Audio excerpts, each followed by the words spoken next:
A Casa de Cultura de Outes acolleu hoxe a primeira das xornadas do taller das misións de Economía Social do proxecto IECO, no que participa o propio concello outense, xunto a outros municipios de Italia, Irlanda e Polonia. É un proxecto basicamente que o que persigue é intercambiar boas prácticas en canto á conservación da biodiversidade e a aposta por un desenvolvemento máis sostible, un desenvolvemento económico máis sostible, é dicir, a protección do medio ambiente.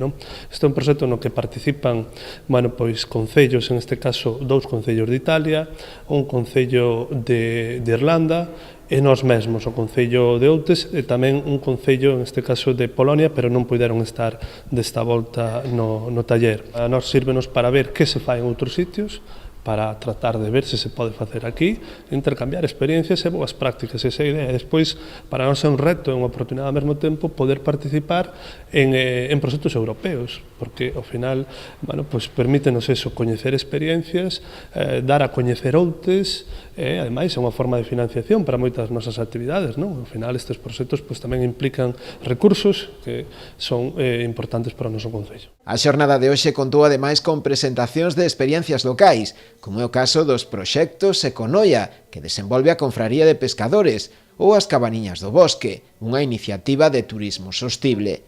O taller terá continuidade tamén mañá sábado, cunha xornada aberta a toda a veciñanza, que versará sobre os servizos ambientais e de conservación da biodiversidade.